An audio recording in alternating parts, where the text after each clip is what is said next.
ሰላም እንዴት ናችሁ? ሮቴል ካለም ነኝ። የቅዱስ አይድር ካለም ታናሽት ሰሞኑን ሚዲያ ላይ ሲተላለፍ እንደሰማችሁት ከሆነ ሰሞኑን በማህበራዊ ሚዲያ በስፋት ሲዘዋወር የነበረው የሞዴሏ ሩት ይርጋለም ታላቅ እህት ቅዱሳን ይርጋለም ህልፈተ ህይወት የብዙዎቻችን ቀልብ የሳበና ሁላችንንም ያሳዘነ ጉዳይ እንደነበረ የማይረሳ ነው። ከጥቂት ቀናት በፊት የሞዴል ሩታ ይርጋለም ታላቅ እህት ቅዱሳን ይርጋለም በቅርብ ወዳጇና የኔ በምትላት ጓደኛዋ ቤቷ ድረስ ጠርታት ከፍቅረኛዋ ጋርና ከሌሎች ሰዎች ጋር ተባብራ ካፈነቻት በኋላ ቤተሰቧን 2 ሚሊዮን ብር ጠይቃ በመጨረሻም በአሰቃቂ ሁኔታ እንደገደለቻት የሰማነው ጉዳይ ነው። ይህም የሁላችንንም ልብ በሐዘን ያንጓጓ ጉዳይ ነው። ሰሞኑንም በስፋት የተዘዋወረ ጉዳይ ሲሆን ፖሊስም ተጠርጣሪዎቹን አድኖ በመያዝ ለፍርድ አቅርቧል። ይህንንም ተከትሎ ከባድ ሐዘን ውስጥ ያለችው ሩታ ይርጋለም መልእክት አስተላልፋለች ለኢትዮጵያ ሕዝብ። መልእክቱ ምንድነው? እንሰማዋለን። ውድ የአዲስ ነገር ቤተሰቦች ይህ ቻናል ለእናንተ አዲስ ነገር ይዤ የምቀርብበት ቻናል ስለሆነ ሰብስክራይብ በማድረግ ቤተሰብ ይሁኑ እያልኩኝ እስቲ ሩታ ለኢትዮጵያ ሕዝብ ያስተላለፈችውን መልእክት ሰምተን እንመለስ። ሰላም እንዴት ናችሁ? ሮቴል ካለም ነኝ። የቅዱስ አይድር ካለም ታናሽት ሰሞኑን ሚዲያ ላይ ሲተላለፍ እንደሰማችሁት ከሆነ ወይም እንዳያችሁት ከሆነ እህቴ ቅዱሳን የቅርብ ጓደኛ በምንላት እና ከፍቅረኛዋ ጋር በመሆን እህቴን በአሰቃቂ ሁኔታ ማለት አይደለም የቅርብ ሰው የምትለው ሰው ይቅርና ወዳጅ ማነው ጠላት የማያደርገውን ተግባር እህቴ ላይ ለመፈጸም ችለዋል። ቢሆንም ለአዲስ አበባ ፖሊስ በነበረው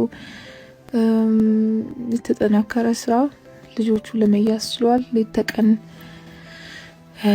ልብስ ሳይቀይሩ ነበር ከኛ ጋር አብረውን አይዟችሁ እያሉ ይህንን ስራ የሰሩት እና በጣም አመሰግናለሁ ማለት ፈልጋለሁ።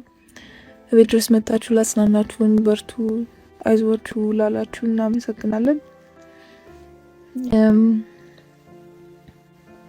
አብዛኞቻችሁ ከጎናችን ነበራችሁ። ይሄ የአንድ ሰው ጉዳይ ብቻ አይደለም፣ የሀገር ጉዳይ ነው። ዛሬ እኔ ቤት የመጣ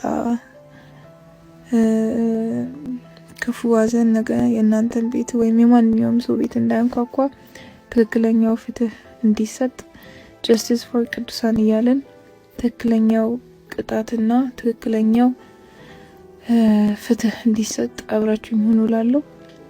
አመሰግናለሁ። እንግዲህ ሞዴል ሩታ እንደተናገረችው የተፈጠረውን ነገር ካብራራች በኋላ ይህ ጉዳይ የሁላችንንም ቤት እንዳያንኳኳ ሁላችንም ጋር እንዳይመጣ ዛሬ እኔ ቤት ያንኳኳው ነገ ሌላው ሰው ቤት ሊያንኳኳ ስለሚችል ፍትህ ለቅዱሳን እያልን ትክክለኛው ፍርድ እንዲሰጥ እንድንጮህ አብራችሁኝ እንድትቆሙ ከጎኔ እንድትሆኑ እንድታግዙኝ ስትል መልእክቷን አስተላልፋለች ማለት ነው። አዲስ ነገርም ለተጎጂ ቤተሰብ ፍትህ ለቅዱሳን እያለን ድምጻችንን እያሰማን ለዛሬ የያዝኳቸውን መረጃዎች በዚህ እየቋጨው ቪዲዮ ለሌላ ሰው እንዲደርስ ደግሞ ሼር አድርጉ እያልኩ በቀጣይ ቪዲዮ እስከምንገናኝ ሰላም ቆዩ። አለ እግዚአብሔር።